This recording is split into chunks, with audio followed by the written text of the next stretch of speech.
Welcome to the coldest town in the nation, International Falls.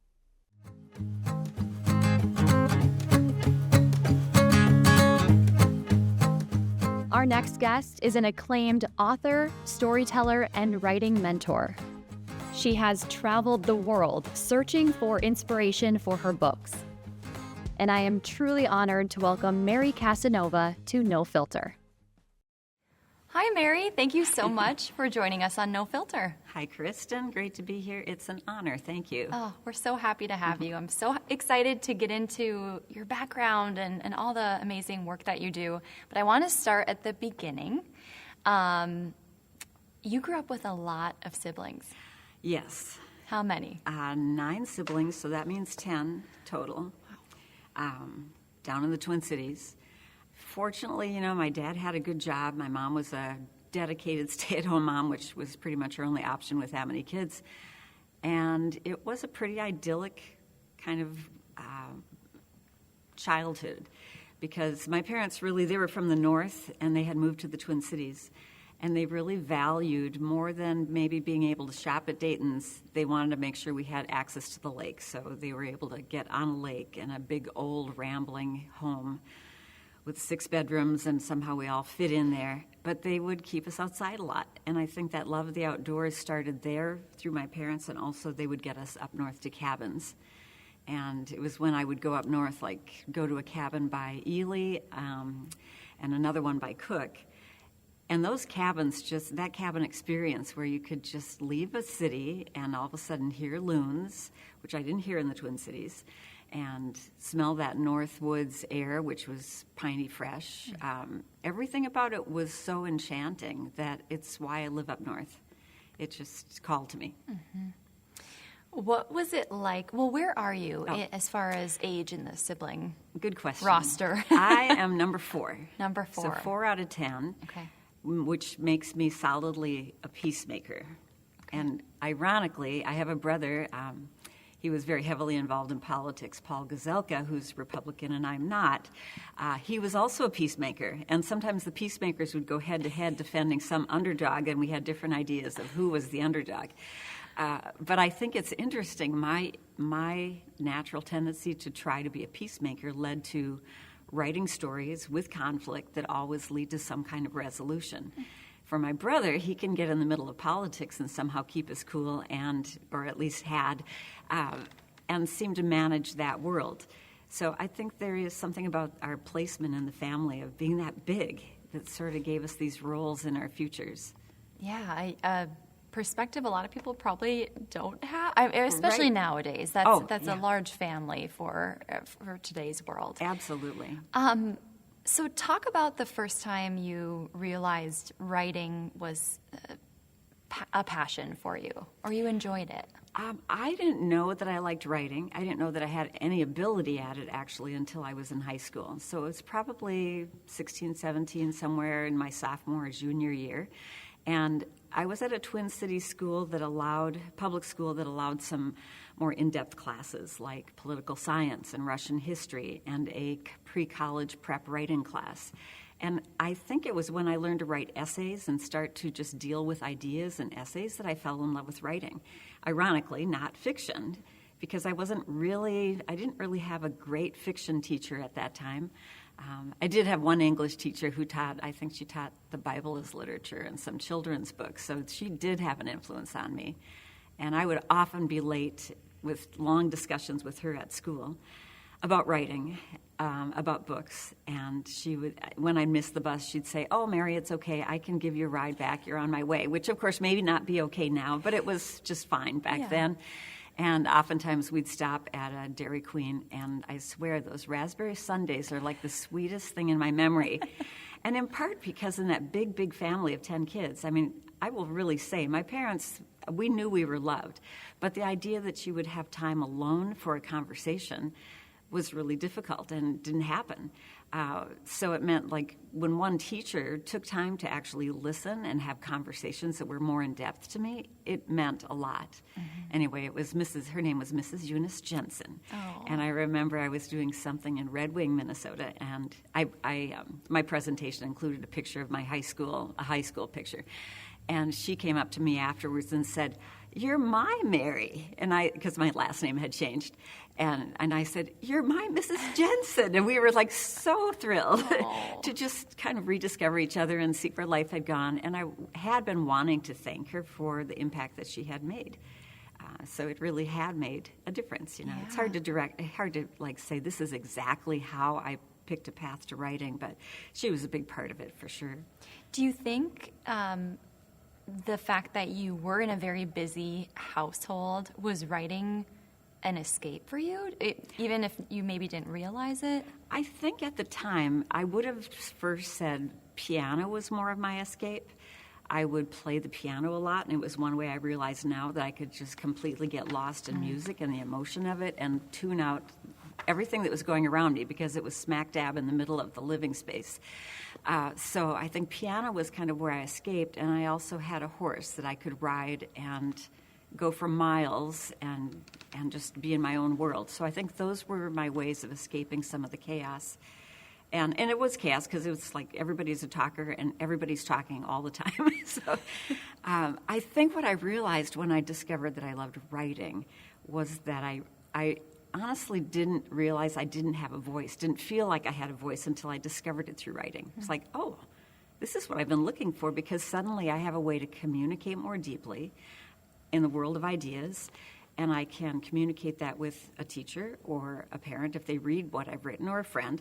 And that was really what just got me so excited about writing. It was taking ideas in this thing we call our brain and imagination and putting them on paper in a way that we can make real connections with other people. And somehow I started dreaming of becoming an author because it was like, well, authors must work with words and paragraphs and sentences and ideas. But I didn't come from a hugely literary household. It was a lot of Reader's Digest and Encyclopedia Britannica and trips to the library. So I came about becoming a writer through the love of writing more than my being such a great reader. In fact, I struggled with reading. And part of it, what I realize now, is that I would be, my daughter says, go get tested, Mom, but I'm pretty sure I'd be an ADHD at least adult. And I think as a kid that definitely affected my learning and made me catch up as a reader because I was falling behind a bit when I was in like 4th, 5th grade. That's interesting, though. I think most people would assume if you're a good writer, of course you're a good reader. Right. So I think that's good for people to know that such an established author is like, actually, I wasn't always a great reader, but that doesn't mean you can't still be a great writer. Or a great reader. Right. It just takes you longer to overcome some challenges. So one of the things that I draw on is because I had books that I had difficulty finishing in elementary school, is that I really try to write things that will hold a reader's interest because I knew what it felt like when I couldn't finish a book. I felt like I was the failure. Well, now I feel like as a writer and as an author, it's my responsibility to hold any reader's interest, even if it's a reader like I was. And so that brings maybe another little bit of a slant to everything I write. Yeah. So you grew up in St. Paul. Right. How did you get here? Good question. I mean, there were those cabin trips. That love of the North was early on embedded in me, and a love of nature. But then I met my husband I met at the University of Minnesota, though ironically. We did go to the same high school, but there were 800 in our graduating class at Mounds View High School. So we really met and connected when we were both at the University of Minnesota in the Twin Cities, and found that we loved going north. My husband, Charlie, had spent a lot of time near Grand Marais and helping to work on building some lodges and cabins there. And I'd spent my time going north, and we just said, well, maybe we could figure out how to live up north and maybe actually make that a lifestyle and a choice. And our friends thought we were kind of crazy, like, no, you just go there to visit. You don't go there to live. And so that was our first big shared dream, which was we'll live up in a cabin up north, and I will write, or I'll quilt, or I'll do pottery. I didn't know what I would do exactly, but those were all things I contemplated. And my husband wanted to start a business, and so we have been here long enough to see our kids raised and gone, and grandkids elsewhere. But it's been a great place to call home. Yeah. What was the moment when you realized, I'm going to be an author, I'm going to start my first book? Like, take me through that, because that had to have been a little bit of a leap of faith, I would assume. I mean, Yes. not everybody does it. Right. And a lot of people talk about it, and a lot of people try it, and the odds are they're stacked against us as creatives. And I mean, it's always, I think, in any creative field, it's difficult to turn that passion and that love into a career. I think I knew somehow that if it was going to work, it was just going to be a lot of work. And I wasn't somebody who was going to enter the field as a proclaimed genius. I was going to be somebody who has a little bit of talent and will work really hard. So I didn't expect instant success. After college, and I got a degree in English, I just started to write short things and maybe some poems and articles. And I was getting lots of rejections, over 200 rejections on various small things. And then I would say my first epiphany moment that really was a breakthrough was I had bought another horse. Our kids were little, like 6 and 3, and here I buy this horse. We're boarding it out, and I suddenly realized, like, wait a second, I can't ride this horse and leave my kids back at the barn, and I can't put my kids on this horse and go let them ride safely. So this is not a good idea at this point. And so I sold the horse, and I felt really sad about it, but I took the check from the people who showed up, and the horse clomped into the trailer, and they pulled away with this horse, and I went home and just felt disappointed. But I took all the emotions and the experience of that and wrote a story in the children's field. It's a renowned children's magazine called Cricket Magazine, and sold my first story to them called Horse for Sale. And I realized I could write about something that I experienced, and I could change it. I could write the ending I wanted. So I write about a boy who's 12, and he thinks he should get a four-wheeler and sell his horse. He's just feeling that pressure. And so he does, and immediately when the trailer pulls away, he has regrets, as I did. But then I take him through the story and let him struggle with, could he change his mind? Could he get his horse back? And what does that mean with his sense of dignity? And he's embarrassed, and his parents don't want him to do it. And he gets the horse back in the end.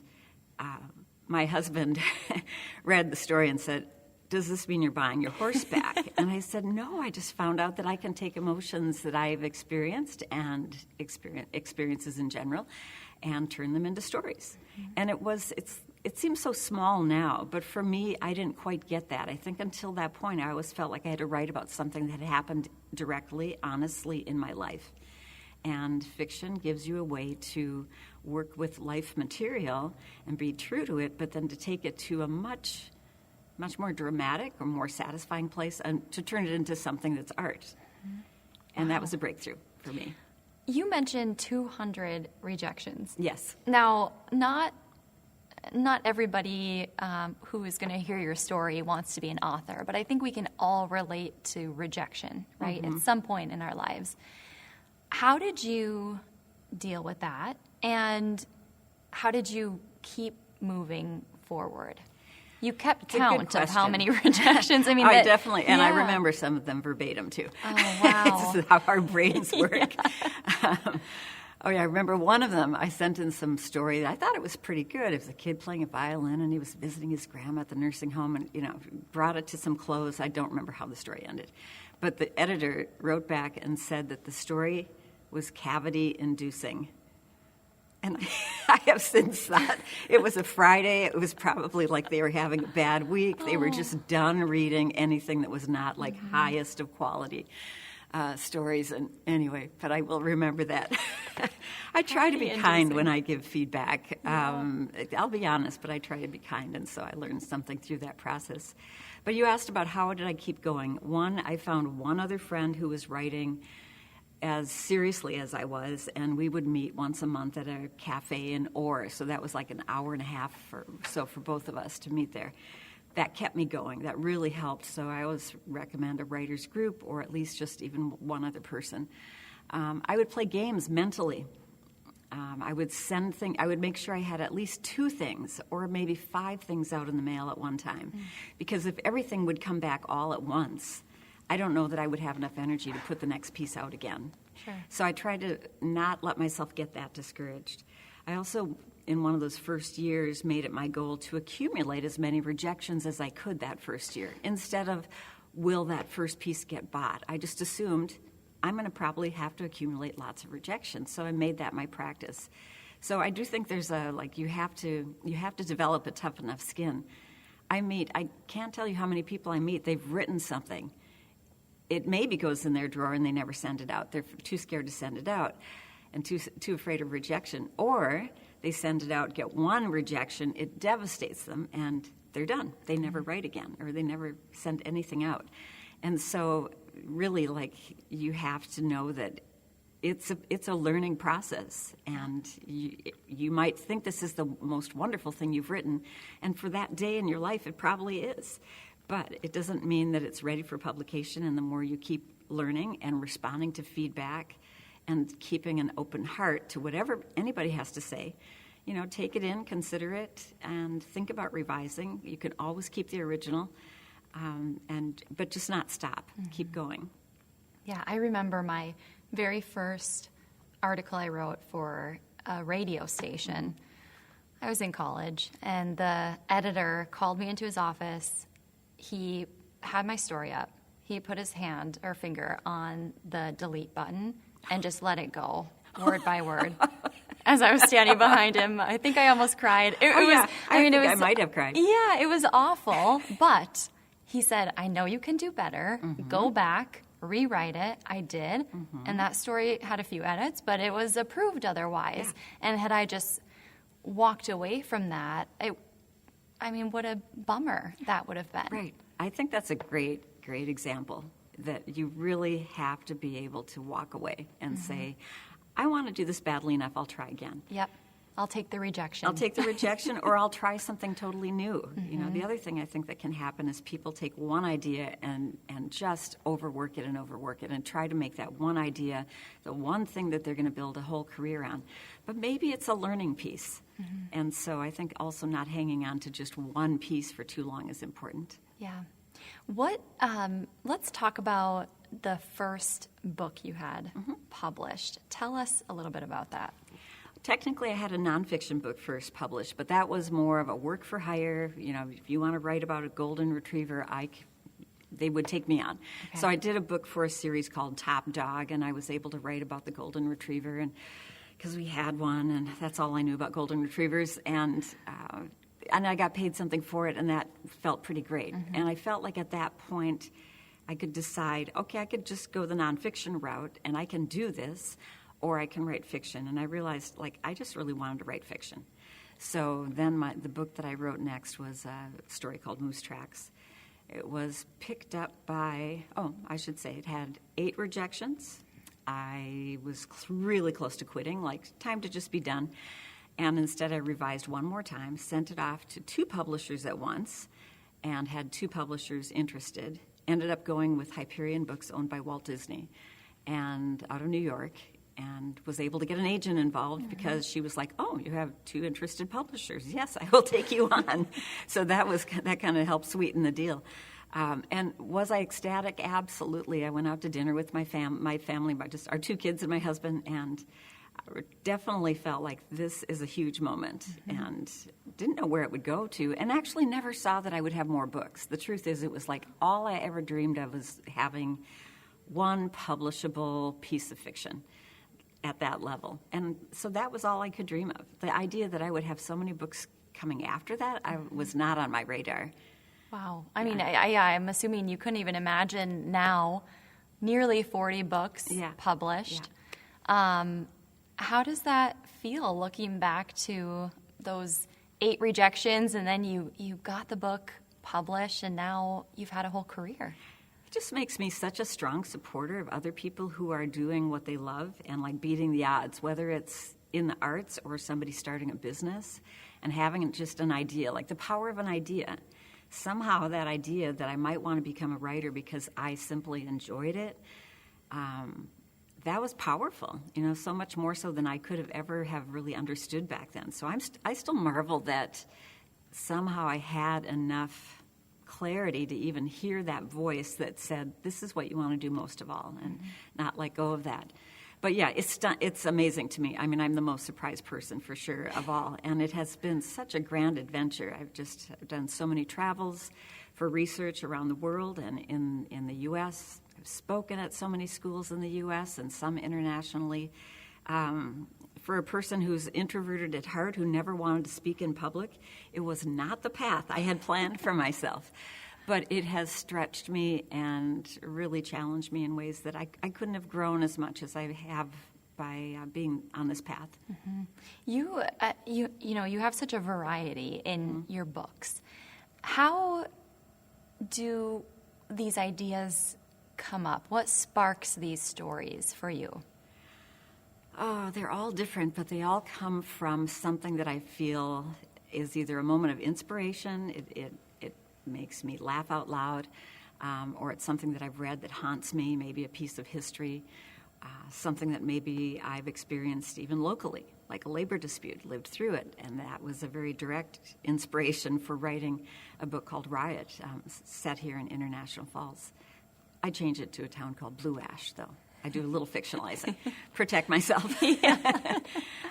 And not so much protect myself as give myself a dramatic license. Sure. So, yeah, I'll make those changes. That's very cool. I don't know if that answers your question. I have so many stories. If there were one story, like a lot of the listeners here may have heard the story, but I know there's a lot of fans of my picture book, One Dog Canoe. Mm-hmm. And that one has a good story because I had never written a picture book. I told myself, I don't know how to write picture books. I don't know how people do them. Yeah. And I was out canoeing on Rainy Lake one day. I had started a writer's group with other authors, and I was paddling away from the island with another author, Phyllis Root. And we looked behind our canoe, and there was a little dog swimming after it, and it was a Cocker Spaniel. And we were too far from shore, and I thought, oh, he's going to get hit by a boat, or he might drown, so we better help him out. And we paddled over to some rocks, waited for him to catch up to our canoe, and when he did, we let him jump on the rocks and jump in the canoe. He shook his sausage-like body and got us all wet. But he was definitely smiling, just like it was a happy dog. So off we go. We paddled a little bit further. We came around a bend, and there at the end of a dock was a golden retriever hanging its head and staring at us forlornly. And I knew if he could have talked, he would have said, "Can I come too?" And so I just raised my arms and said, "No way, this is a one-dog canoe." And then I turned to my friend and said, "That sounds like a picture book title." And she was like, "Yeah, it really does." Went back to my cabin that I was staying at, wrote down my early ideas, and broke all the rules, which was talking animals, and it rhymed, and those aren't supposed to sell at all. But I did it just for me, for the delight of it. And then it went on to become one of my most popular picture books. It was commissioned. They had Minnesota Orchestra hired a composer to put music to it. Wow. And I had a chance to be on stage at the Minnesota Orchestra with an audience of 800 families, kids, and they asked me to bring my dog, and so I brought my dog on stage, and I told the story, and then I said, "And Nellie, you like to sing? Would you like to howl?" And so she lifted her head up and started singing and took over the whole presentation. Anyway, I mean, it just started with canoeing one day, right? Mm-hmm. And then, but following that inkling of a story, and then just seeing where it goes, kind of like when you, as a parent, you send your kids off into the world. You don't really know if they're going to be accepted, if they're going to be celebrated, but your work is just launching them. Mm-hmm. And I never know where these books are going to go, but they find their way somehow. It sounds like your surroundings really play a role in the books that you write. They really do. The books that I have, they're set on Rainy Lake, 1920s historical fiction. Mm-hmm. Frozen, Ice Out, and Waterfall are very much a part of living in this whole area for 40 years. So I moved here as an outsider. I didn't know who Bacchus was. That's the name of the building that we're interviewing in. Well, he was an industrialist who started the paper mill here, and nothing wrong with that. But he was very ambitious and very, very wealthy, and he had a plan of building about 12 hydropower dams that would have changed what we know today as the BWCA and the Quetico Superior waterways. That whole watershed would have been a giant reservoir. So I learned something about that. Then I learned about the environmentalists who stood up to him. I spent time on an island that was owned by this environmentalist. I went to another island where I would meet with writers and have another retreat and even a girls' teen camp, writing camp. And that island was filled with its own history as well. And somehow I just was this sponge absorbing all this history, just fascinated by it. And maybe because I didn't grow up here, it just, I don't know, I felt like a magnet to change metaphors on you. So that led to writing first book and then a second and a third. And I'm right now hoping, I have written a pilot for a television series based on those books. And that's kind of my really big dream right now. That seems like, that's not going to come true. But maybe it will, because I'm just going to try. Yeah. And so I'm working at that dream right now. That's incredible. Yeah. Congratulations. Wow. You asked about an area, and I just want to go back to that because Rainy Lake has its history, and it really informed these books. Living through a labor dispute informed books, but pretty much like everything for me is usually nature first. And the only stories, even the stories for kids, the only ones that have a school setting are a couple books that I was asked to write for American Girl that had to deal with bullying, and it had to be a school setting. And so I think I live here because I love nature. It's sort of what fills me up. And so it just naturally is what inspires me and also flows into what I write. Mm-hmm. You mentioned the camp. Yeah. I would love to talk about this because I think it makes such a difference when kids, but young girls, get to see someone doing something that they think they could do. Mm-hmm. I just think it can propel them to then move forward in that. As scary as it might sound, or however many people might tell you, that's not ever going to work out. Right. But your goal is to change that narrative and really encourage that creative side. Yeah. This is a dream that came out of the pandemic. So I was sitting with a teacher in Ely, Minnesota, an English teacher. And it wasn't going to work for me to come to her school, and we were talking about a potential author visit. And I said, I don't know. At this point in my life, one of the things I always dream about is I would love to replicate what I have been doing for a few decades with other authors and have this very cozy, intimate writers' retreat. But I'd love to give that opportunity to teenage girls who love to write. But I'm not hooked up into I'm not a teacher. I don't know where to begin with that. I just sort of have a vision. And she immediately came up with the how-to. And she was like, well, we're working on a grant right now, an Anne Bancroft grant, and I think we could get some money for some girls. And so together we started to launch just this very fragile idea and found a spot on this island to meet at. This will be our 5th year coming up. Last year we had 48 girls from all around the state and a few from outside of the state. They are girls who like to write, who are going into 8th grade, between 8th grade and 12th grade. And that's the only qualification. Maybe they want to be an author, but maybe they just want to be a better writer, or they find that is their place to escape to. They arrive and they meet other girls who, they're kind of like them. I mean, not everybody admits like they really love to write. They keep journals, Mm-hmm. Suddenly they're finding other girls like them, and they think they're going to have like steady classroom kind of an approach, and it's like, no, it's going to be retreat-like. We're going to meet in the evenings. We're going to gather and have some like small circles and share what we're working on. And we'll talk about craft along the way. But it's like, but we want you out swimming too. We want you out exploring this place, and like nature should be part of this experience. And also getting to know some of the other girls. So it's really a very loose in a friendly sort of way. Mm-hmm. The biggest thing is helping every girl feel safe and feeling that she can be who she is and be accepted. Our daughter had gone off to the arts high school when she was 16 and left this little town for something more intensive in the arts. And I remember she got there 2 weeks after she got to the school, the Purpich Center for the Arts in the Twin Cities. And she said, Mom, you know what I love about this school?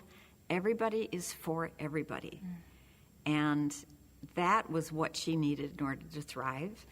And I try to remind that becomes kind of a theme at this camp for girls. So it's, it's my dream. It's another big dream come true. And I really do love seeing how it's transforming girls' lives and giving them more confidence and becoming better writers and they get one-on-one time with authors who suddenly aren't so mysterious and, like pretty real people. So I feel it feels like such a rich opportunity to be able to share what I love and to give that experience to a lot of girls. It's beyond me. It wouldn't happen without a few really dedicated teachers who do a lot of the work behind the scenes and grant writing. And then this year we'll have Margie Preuss, an author from Duluth, who's also just my very dear friend, and another writer and screenwriter from the Twin Cities, Christina Pipa. So we'll do some rotating of authors, but we've kind of found a little core right now that's working. It's so important for girls within that age range, too. I think there's a lot of pressure and confusion, and I don't know what direction I want to go. So that's really incredible. Thanks, because I feel like this is the antidote to all of that. It is about becoming more centered, more who you really are. And writing can be such a great tool for that. What do you hear from the young girls who have participated in the camp? Does it bring a feeling of acceptance to them? Like, what's the feedback that you receive? They come to the island not sure if they're good enough to be there as a writer, just within themselves. Even if they might be really confident girls, but there's still, all of us carry our own level of insecurity. And somehow writing, it's so personal. We are filleting ourselves in a way in front of people. We are sharing the very inner core of ourselves. And that takes a lot of courage. So they come a bit apprehensive, maybe excited, but they leave so much more confident about their own work, their own writing, their own right to have a voice. And that's what I really love to see. Plus, I think they're making lifelong friendships. And maybe the most telling is that they come when they can. If they come as an 8th grader, they're coming back every year until they can't come back anymore. So I think that's a pretty good testimony. Yeah, that's incredible. I think, and again, just credit to you, I think women in any type of industry really need to lean in to the younger generations and let them know there's opportunity there. Right. And even if somebody denies you 200 times or tells you you shouldn't do this or maybe you're not good enough for this, that it should not deter you from pursuing whatever it is that you want to do. And I think that's our role as we get older. Now, I'm claiming it. I am a proud grandma. I really want to be able to give back more. I feel like I've been so incredibly enriched and blessed by this journey that I've been on. And I want to share that. Plus, writers just love talking about writing with other writers. If they share that passion, it kind of crosses all boundaries. Yeah. Let's talk a little bit about living in this area. We know that you love nature, but you did come from a larger city.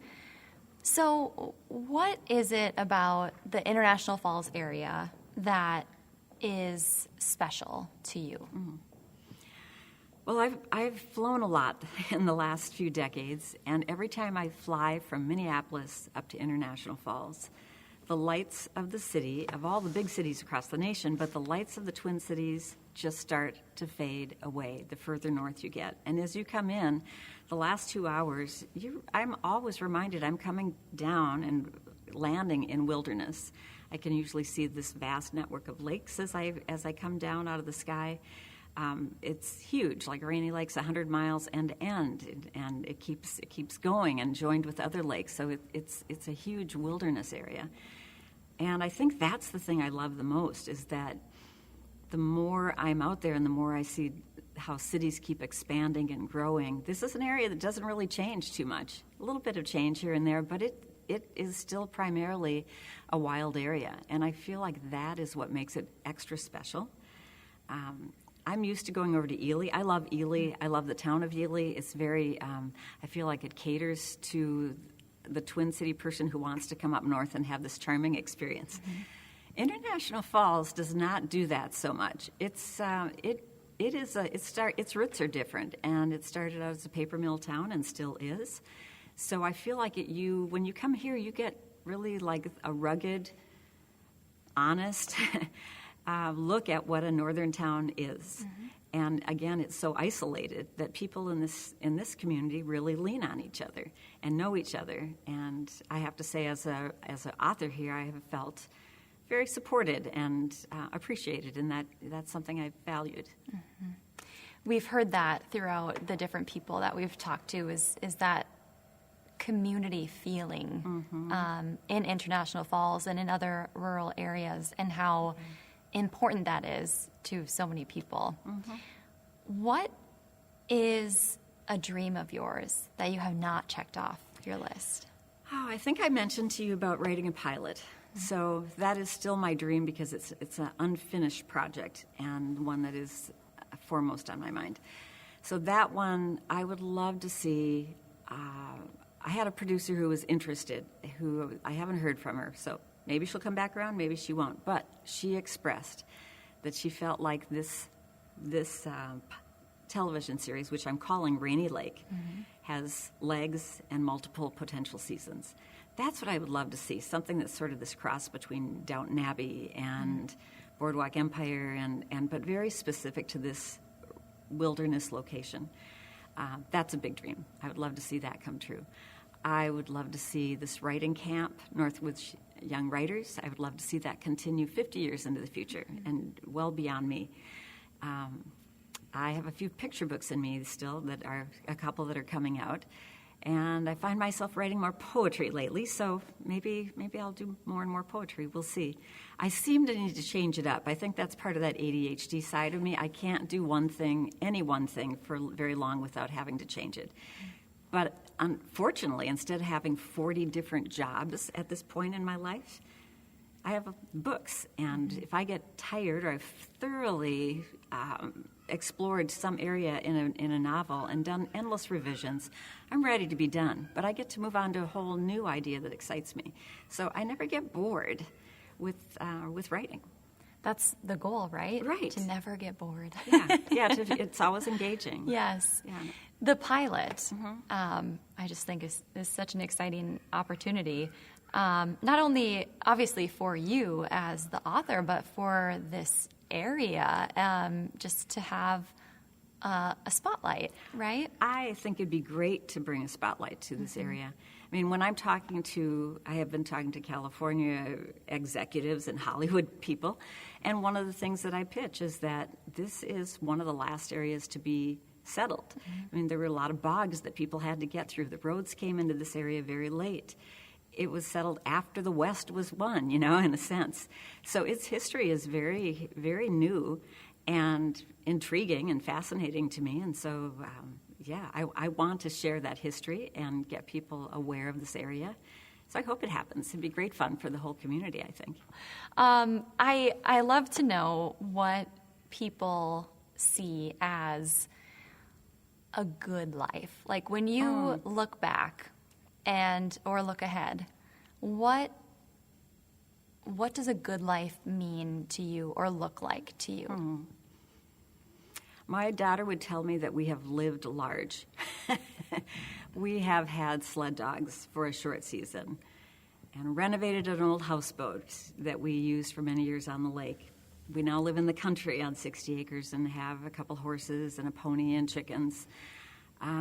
We go horseback riding on logging trails and go 9 or 10 miles into the wilderness and not see a soul, and hear wolves at night from our cabin on occasion. This whole life has been pretty adventurous, just being up in this area, the uniqueness of it, so close to nature, and getting to know the lake as well. The other really rich part, I would say, beyond being a parent, which I'm just going to say parenting is fabulous and challenging, and I'm so glad to have launched a couple of kids and have a granddaughter that's now 7 and a grandson that's 2. But beyond my family, my community has really been writers. And I think sometimes, doesn't everybody write? Doesn't everybody publish books? But that's, the birds of a feather flock together. And the relationships that I have developed with other writers over the years have just become so, so important to me that we still meet for a week every year for just to meet and talk about what we're working on and just be shoulder to shoulder for a while. What would you say to someone who has a big dream? Maybe it's becoming an author, or maybe it's becoming a film producer, maybe it's becoming anything, but they feel that maybe they can't do it. What would you say to someone who's struggling with that? Yeah, I'd get rid of the word can't to start with, and really just ask yourself, how true is this? How true is this dream? Is this a dream that you really have, or is it coming from outside and somebody else is hoping it for you? If it comes from within, then I really say, just give it your best shot and don't let the obstacles stop you. I mean, I wanted to quit many times along the way, and I think I even quit for 1 year when our daughter was first born, thinking, this is too much, and I'm never going to get really published, and so I'll just quit. And I realized I was less happy not having that dream, and so I decided I would pick the dream back up, and that it wasn't so much a matter of how far could I get and succeed at the dream as the dream was by itself a valid thing to make life worthwhile. And I would still say that's true. And so I try to encourage younger, if I'm at schools, and even the younger kids, like, to pay attention to what it is that makes them tick. What delights them? What do they really love to do? And try to, like, quiet the other voices and listen in. I feel like this is a question you should not ask a creator, but do you have a favorite book? No. Okay. I had a feeling that might be the answer. I think I can't. I think everything that I write, I really never take on a project that I can't find the heart of a story that I care about. So I only take on things I care deeply enough about to write them. And then every project I do, it's usually the next thing I'm most excited about, because I'm stretching and doing something new, and I don't know if I can accomplish it. That's the thing about being a writer, is every time you try a new project, I still get rejections. It's not that everything gets published. There's always a risk, because this new idea may or may not fly with an editor or a publishing house. And so it's always a little scary. And I'll go back to the word courage. It just takes lots of courage to stay with that dream. And I'm just glad I didn't quit along the way. It has been, it's amazing what it has led to in terms of opportunities and relationships. Have you ever run into someone who loved one of your books, and what was that experience like for you? Yes, it happens quite a bit, and it's always pretty delightful, because I do forget that those books are out there doing their thing, and I'm just working on the next project that I'm not sure, that I have my own insecurities about, that I'm not sure if it's going to work. Am I up to the challenge that I've set for myself? And somebody comes along and tells me they love a book or couldn't put it down. I've just reached one person in a meaningful way, and that is, like, what a great thing. Yeah. I don't meet all those readers, but unlike some jobs, I do get fan letters, and I do hear from people, so I get to have a sense of the ripple effect that happens in my life. But I think everybody has that ripple effect. If you put positive out, it's going to come back. Or it's not going to come back. You might hear about it. You're going to create more positive. It's just that oftentimes we don't know what effect we have on others. And I do get to hear, and sometimes get envelopes in the mail that are, like, just covered with stickers and sparkles, and, or maybe somebody stops me on the street and said, my 95-year-old mother just read Frozen and loved it. Well, that, it doesn't matter who the reader is. It means a lot. Oh. Even my grandson, he doesn't know that I've written picture books. He just knows that I read him picture books, and fortunately he likes the ones that I read to him that happen to be mine. Because if he didn't, he would just toss the book on the floor. So he's a real critic. I suppose. I'm glad he enjoys them. Yeah, me too. Well, thank you so much, Mary. It's been just a pleasure to get to know you and chat with you. We're very lucky to have you and your words on paper. So thank you very much for joining us. And you made this wonderful. I appreciate your questions, and just, like, this made, it was a very nice conversation to have together. Yes. Well, we appreciate you being here. Thank you. Yes, Thank thanks. you.